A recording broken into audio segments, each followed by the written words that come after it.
Hi, this is Jason. Welcome back to my channel. Had a customer come in with the P257D Code, which is a hood switch performance code. I'm going to show you how to fix this in my video today. Please click that like button, subscribe down below. Let's get started. This one here is a real easy fix. This is newer Chevy, but it also will fix the older Chevys too. Here's your hood latch switch right here. So on this one, we're going to take out this 15 millimeter, there's two 15 millimeter Torx right here. Take them out.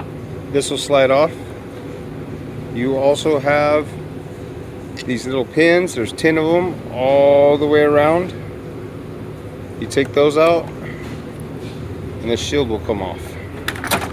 Just like that. Get that shield out of the way. And this is your hood latch switch right here. This is the culprit. All you do is unplug the connector down here. On the older ones, it's going to be over here on your passenger side. You're going to get these two 13 millimeter screws out on each side. Once you get those out, right here, just take a pair of pliers, and there's two little tabs in there.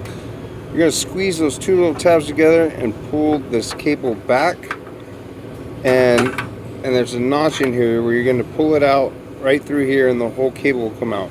The new one, and the new hood latch switch, you're going to run it through, reinstall the ball into there, and it'll snap back in place. You put your two bolts back in, plug it back in, put the cover back on, and that's it.